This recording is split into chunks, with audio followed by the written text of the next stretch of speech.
fraternal representative, I'd like Jyoti to make a brief statement. She's just been to the demonstration against Israeli fascist aggression against the people of Palestine, so she'll make a short statement. I know I'm speaking to an educated audience, preaching to the converted, if you like, but I felt that for all of us, we couldn't let an occasion where we get together, an occasion where we're thinking about imperialists, anti-imperialist solidarity and resistance, without mentioning what's happening in Palestine. It seems likely that you, like me, have been glued to all of your alternative information sources for the last few weeks, trying to get past the lies of our capitalist media and find out what's really happening to our brothers and sisters under bombardment, suffering the latest horrendous massacre in Gaza. I don't want to take up your time with listing the history of the crimes of Israel, past and present. I think you probably are quite familiar with them. You know, people here today know, as Comrade Brar said earlier, that the Zionist project is an imperialist venture and that Israel is nothing more than a colonial outpost. It's an armed base. You know, people talk about Israeli civilians, but really, if you know about Israel, if you go to Israel, you know there's no such thing as an Israeli civilian. It's a mirage. You know, from babyhood, those poor children, frankly, I feel for them. What kind of parent does that? But that's the way their society has become. In exchange for some petty privileges to lord it over the Arabs, in exchange for these privileges, the Jewish people who settled in the Middle East have dehumanized themselves to the extent that they bring up their children to be oppressors from the word go. They are armed to the teeth from babyhood. And their only job is to intimidate, oppress, kill, exterminate. So, you know, any Arab that puts their head above the parapet and says, don't I have a right also to breathe the air around here? You know, it is not really a surprise that the Israeli Zionists, despite the fact that so many of them are actually related to people who suffered at the hands of Nazism, should have become the modern day Nazis of our world, should have become the real heirs of Hitler.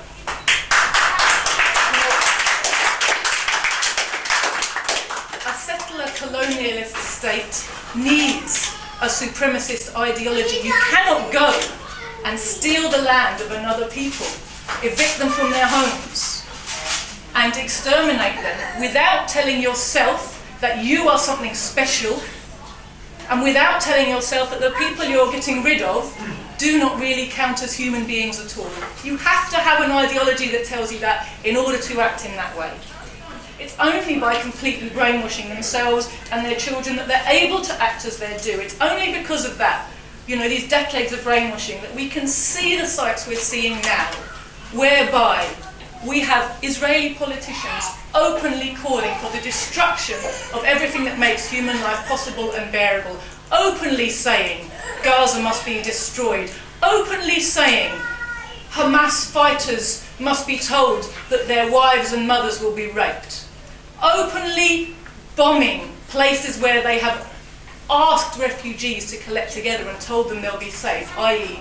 UN schools, openly calling for the killing of mothers so they cannot produce any more little snakes, openly referring to their massacres as mowing the grass.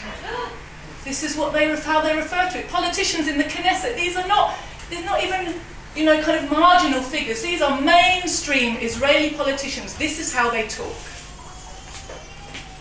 But the problem for the Zionists is the era in which they're operating. This is the era after the October Revolution. This is the era of the end of imperialism. This is the era of national liberation. This is an era in which peoples around the world have understood we all have rights as human beings. And we have rights to self-determination. And you can no longer come and uproot a people and expect them to passively accept it. The October Revolution ended that. And the Israelis came too late on the scene with this project. The more that the Palestinians are oppressed and vilified, the more they are denied their rights, the more they assert their humanity by standing firm and fighting back in whatever way they can. They have refused to leave. They have refused to disappear. They have refused to quietly submit to being second-class citizens in their own homeland.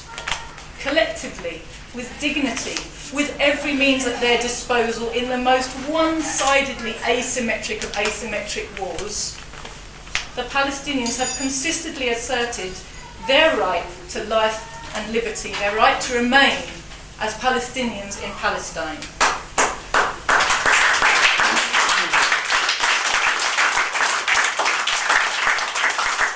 And it's really important for us now to recognise that it's that resistance, the resistance of Palestine and Palestinians, which has led to the erosion, the steady undermining, and now almost complete destruction of Israel's standing in the world. You know, there was a time when Israel had the sympathy of the people in the world because of the Holocaust that so many Jewish people suffered.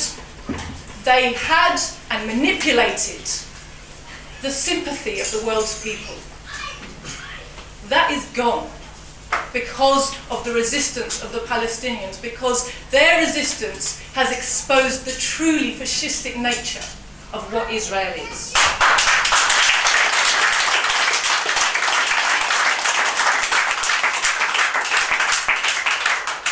And the result of that is that even here in Britain, whose imperialist politicians, imperialist ruling class, founded Israel as their project for controlling and dominating the Middle East, Britain, whose corporations and politicians still back Israel to the hilt because of the exposure of Israel, because of the anger of the people of the world and the people of Britain, our politicians and our media spokespeople, who still indeed support Israel, are increasingly in words having to find ways to denounce it, even if slightly politely, even if they can't go so far as to support the right of Palestinians to resist.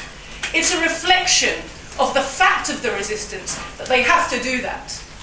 The fact that even conservative, Liberal Democrat, Labour, Zionist MPs were standing up in Parliament the other week to question William Hague, who just then after that actually resigned as the Foreign Secretary, to question him and say, isn't this a little bit disproportionate? Isn't it just possible that bombing babies isn't quite the right thing to do? Is it just possible, please, Mr. Hague, that the government might think twice about its attitude to Israel? The fact that they are doing this is a result of Palestinian resistance.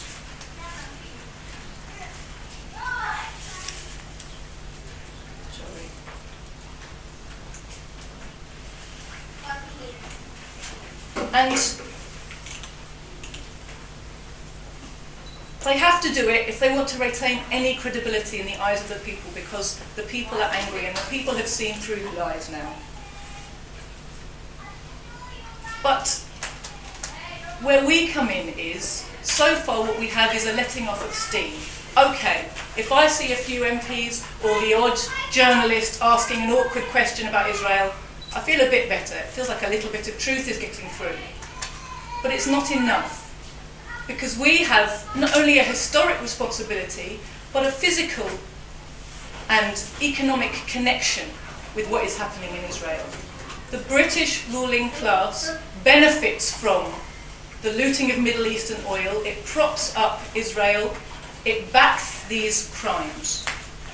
We need a leadership that enables us to see our connection and show us what to do about it. We need not only to support the Palestinians and their resistance and their right to resist in whatever form it takes, and none of this, Hamas fired a rocket, you know.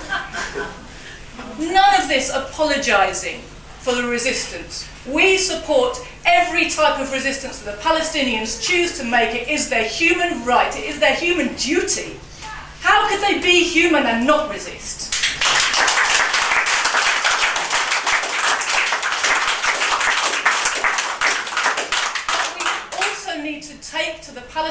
solidarity movement to the wider British masses the understanding that we as workers have power. Yes, it's good, hold the media to account. Write to the BBC, lobby outside the BBC, and show them we are disgusted by the lies and the Zionist rubbish that they spout every day. Yes, that's good. Yes, ask consumers to exercise their consumer power, not to buy Israeli peppers and herbs and tomatoes and nappies and tractors and all the rest of it. But better than that, ask the workers. Mobilise as workers. Yes, it's good not to buy peppers, but it wouldn't be even better if we had mobilised the shop workers not to put the peppers on the shelves in the first place.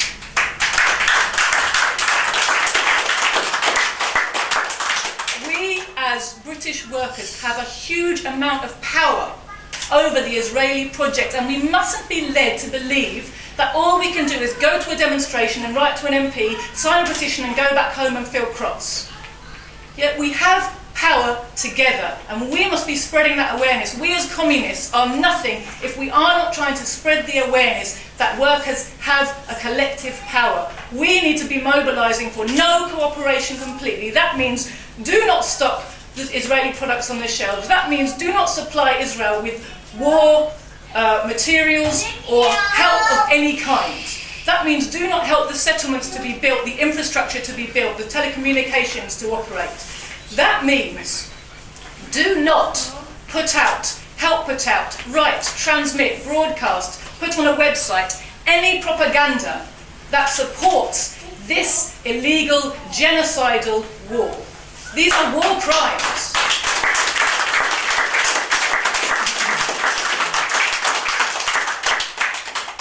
And that is the message that we need to take as communists into the British working class movement. And that is the message that is lacking, that stops the anger that I felt in the street today outside the Israeli embassy from turning into a power that will frighten the living daylights out of our ruling class and force them, not ask them politely in a petition, but force them to drop their support for this disgusting project.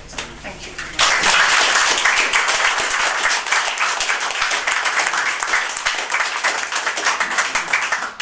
Thank you, Jyoti, for that very spirited short speech representing the almost unanimous view of our party. And it's really that thing. What the British bourgeoisie is, it's much weakened since the Second World War, but it's the cleverest bourgeoisie in the world. It's about the only country I know where the ruling class not only wages war, but also controls the anti-war movement.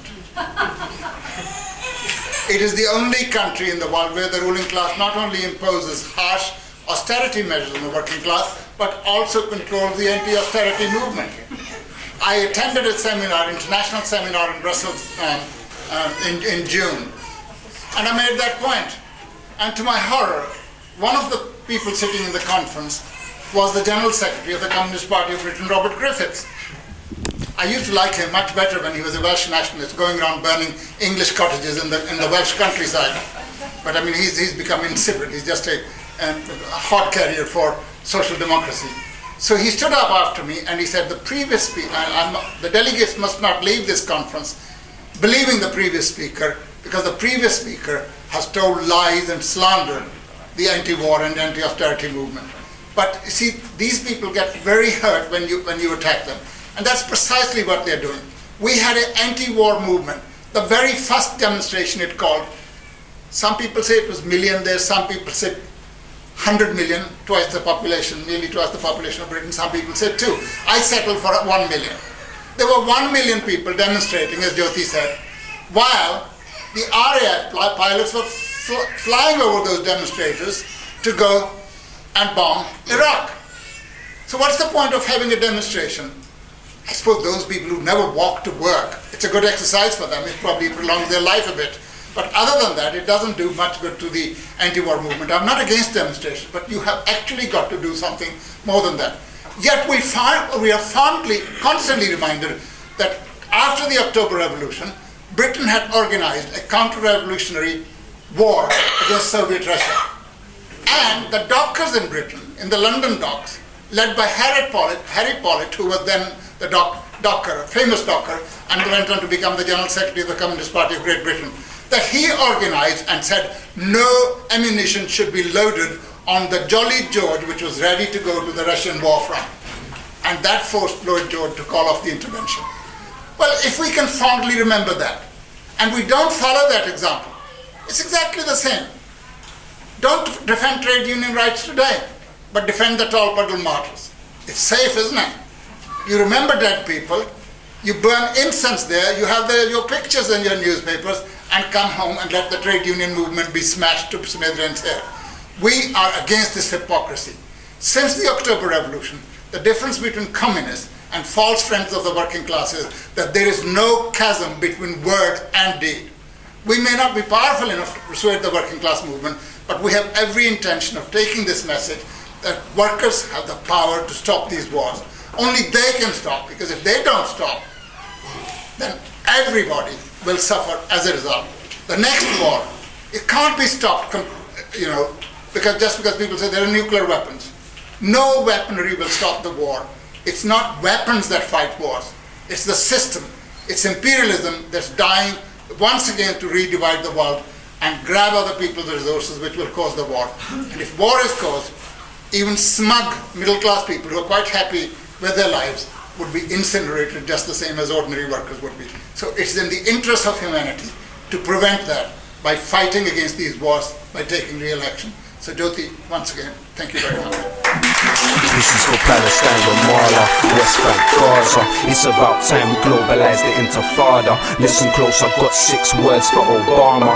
Long live Palestine, long live Gaza. Palestine, Ramallah, West Bank, Gaza. It's about time we globalise the intifada. Listen close, I've got 6 words for Obama. Long live Palestine, long live Gaza. The government supports the people of the UK didn't. Zionism's not compatible with Judaism. The hijacked faith, the state is misrepresenting Israel equals displacement and ethnic cleansing. I know I'm on a list for being more verbal. Curse every Zionist since Theodore Herzl. Balfour was not a wise man. Shame on Rothschild. Between them the monster they created has gone wild.